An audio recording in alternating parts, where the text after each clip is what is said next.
On the 19th of June, 1944, an American B-17 from the 401st Bombardment Group, stationed in Deanthorpe, England, was on a mission over France. Expected to arrive over its target, a German airfield in Mérignac next to Bordeaux, it never made it to its destination.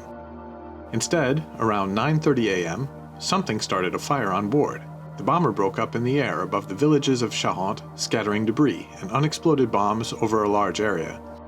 What caused the fire? Who survived, and how did they escape capture by the Germans? Today, over 80 years later, questions about the incident still remain unanswered. This is the story of the Channel Express, as told by the surviving crew's testimonies, declassified documents, local historians, and the archives of the French resistance.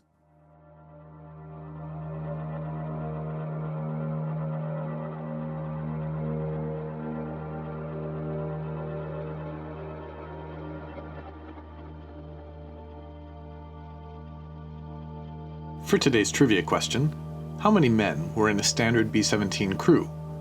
And if you know that answer, approximately how many B-17s did the United States produce during World War II?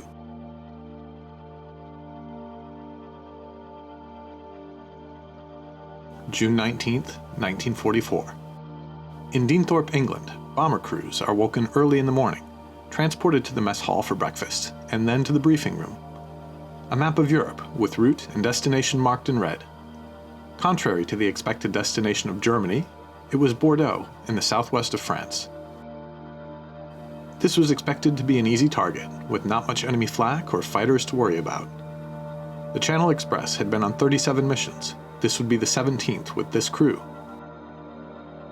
Taking off one by one, the bombers assembled in formation for the flight over the English Channel.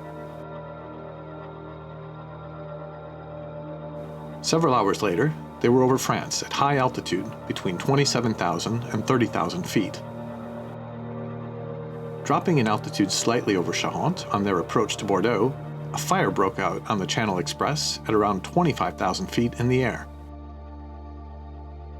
The cause of the fire remains unknown, possibly an air canister, ruptured fuel lines. Some even speculated it was enemy aircraft, but nothing has been confirmed nearly a century later. What is certain is that the bomber fell out of the formation, descending quickly. On board, the crew had little time to react. Chaotic scenes are described in the declassified reports and sources available. At high altitude and without oxygen, hypoxia would set in quickly. The pilot, William Massey, survived the incident and stated in his formerly restricted War Department debriefing that there was a fire in the cockpit. According to his testimony, he didn't bail out, and he didn't know how he became free from the aircraft. Waist gunner Francis Burrard, located in the back of the aircraft, later wrote that he passed out before the plane disintegrated. He came to in the fuselage, his right arm clinging to his parachute. Sucked out by the wind, he attached it, opened the chute at 5,000 feet, and landed safely. Bombardier Louis Stelgis later wrote that the fire started behind the pilot's seat, possibly from an oxygen canister. Using a fire extinguisher didn't work, and he reached for his parachute. He described in detail the chaotic scene in the front of the plane, with the crew and objects being thrown around. He found himself pinned to the plexiglass nose of the plane, feeling his ankle being crushed. The lack of oxygen caused him to pass out, and he regained consciousness in midair. He was holding onto his chute, pulled it, and landed in a cow pasture. He noted being in shock, as the cows just went right on eating, and locals then showed up with something for him to drink. With little time to react, and Germans nearby, locals knew there might be trouble. Some of them had seen parachutes, 3 to be exact, meaning some of the crew may have survived and would need help. The German soldiers got there fast, arriving quickly from the National 10 road located just a few miles away. Having witnessed the crash and spotted the parachutes, local resident Angèle Privat immediately came to help. He found Stelgis and began to earn his trust. He led the bombardier along the road from Chérenard to Treilly. They headed for a barn hidden in the woods. Meanwhile, local farmers Octave Meunier and his son Robert located the pilot William Massey. Sneaking through the woods to avoid detection, they reunited both of the crew at the barn, but the Germans weren't wasting any time in tracking down potential prisoners of war.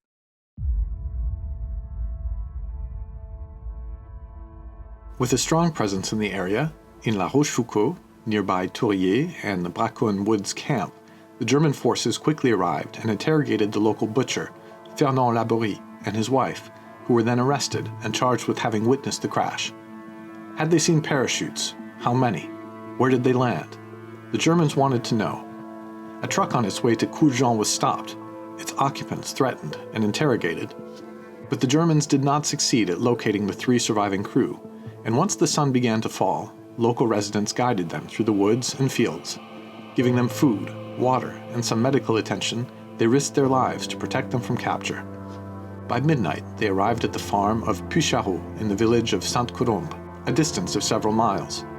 It was there that an active member of the Belgian resistance, Arthur Kreen, had been informed through his local network that some of the aviators had survived the crash. But what happened to the 3rd crew member? Having fallen much further to the north, near a wooded area called Davidière, another group of several locals, including a farmer, schoolteacher, and the mayor of Sainte-Colombe, organized his protection. That airman turned out to be a waist gunner from Maine, Francis Berard, and he spoke French. The farmers quickly hid the crewman under some bales of straw in a cart and brought him to the village of Sainte-Colombe, where the mayor carefully organized his escape. Using coded language and local French resistance contacts, they managed to get the crewman to safety, as the Germans were going door to door nearby. A livestock owner, Paul Labrousse, was said to be picking up his ox as the villagers arranged for transportation of the airman by car. Covered by a blanket, he was ushered out of the village quietly to rejoin his 2 fellow crew members. Arriving at the hideout, he was stunned to find Stelgis and Massey still alive. For the next 12 days, they would stay hidden away here from the Germans as the area was searched.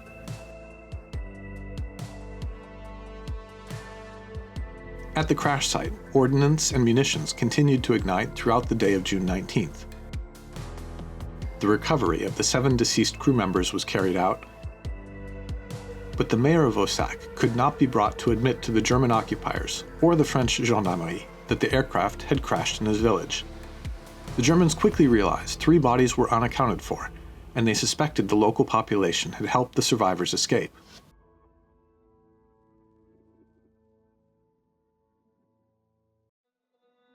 Villagers, sympathetic to the French resistance, drew the Germans' attention away from the zone where their parachutes had landed. The Germans then began brutally interrogating the villagers, arresting 2 of them and bringing them to Angoulême, where they were brutally beaten. They had nothing to confess, as the Germans could not divulge any helpful information in the following days. Despite terrorizing the population, holding people at gunpoint, and using psychological warfare to obtain confessions, nothing could be found out about the missing airmen. Just 10 days prior, an 18,000-strong SS division, Das Reich, had begun a campaign of terror, beginning with an assault on civilians near Gramat at the Gabaudet farm on the 8th of June.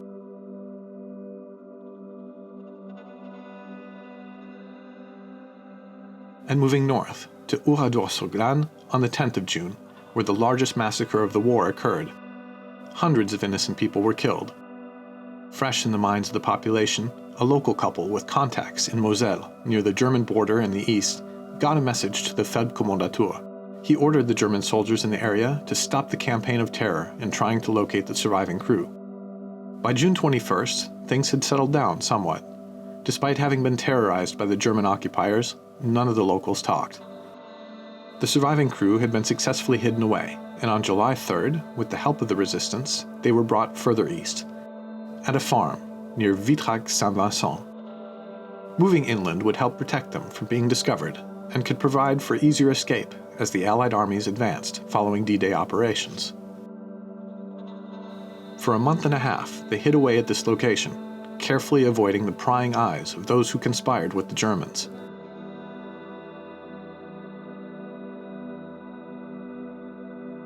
They were joined by others, English and American soldiers, that had been protected by the resistance as well.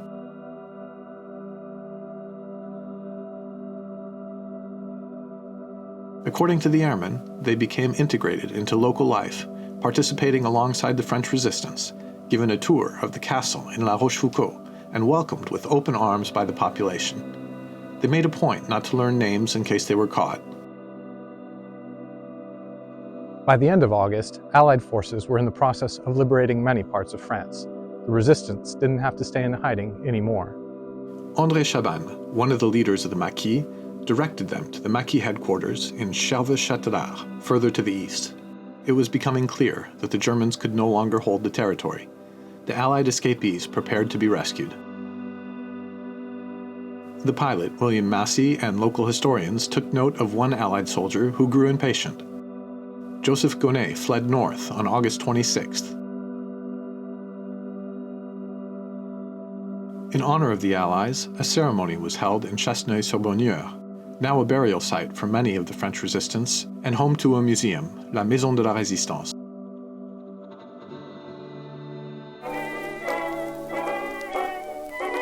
On September 1st, the 40 Allied escapees were instructed to go to the recently liberated town of Limoges and prepare to be picked up. The following evening, they were taken to a small airfield 10 miles south of Limoges. Recently recaptured and run by the resistance, it allowed 2 C-47 cargo planes to land under the cover of darkness. The planes, part of the Carpetbaggers mission based at Royal Air Force Harrington in Northamptonshire, were loaded with supplies for the resistance. Those that had been looked after by the Maquis and French families, some for nearly 10 months, boarded the 2 planes, and 4 hours later were safely back in England. It was said that they were apprehensive about flying without parachutes, but they were happy to be on their final journey home. 2 weeks of debriefing awaited them in London, before they could return to their families in North America. Their service in the war effort was over, and thanks to the French resistance, they had survived. The bodies of the 7 other crew members of the Channel Express were all recovered by the German occupying forces, with varying degrees of difficulty. Their cadavers ended up in Angoulême, where the German Kommandantur saw to it that they were buried in a mass grave. After the war, American forces ensured that their bodies were recovered and returned to the United States for proper burial. As a side note, local historians recorded that another crew member of the Channel Express managed to open his parachute, but he didn't survive the fall. His body was brought to the town hall. The school teacher had to spend the night sleeping in the room above the body, having been rather frightened by her experience. Stories like these should not simply be forgotten and lost to the memories of a previous generation. Since the end of World War II, local residents have kept this legacy alive, with regular ceremonies and a commemorative marker located on the crash site. On June 25, 1961, the 3 surviving veterans returned to France to thank those who had helped to save them in the different villages in Charente. Over the decades that followed, the anniversary has become the occasion to celebrate the friendship and alliance between the Americans and the French, commemorating the human bonds between the 2 countries.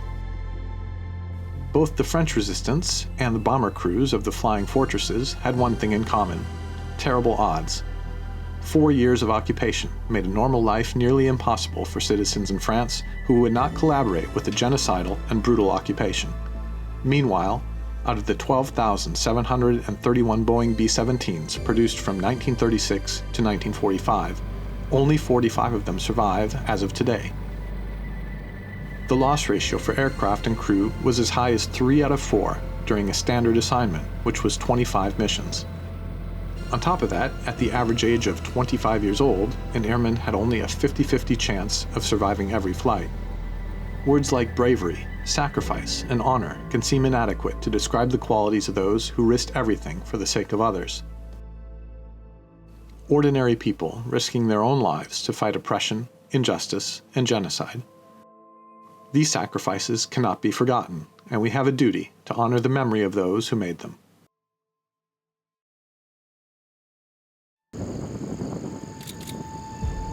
The answer to today's trivia question: a standard B-17 crew was 10 airmen. During the war, precisely 12,731 B-17 bombers were built, with a number of different variations.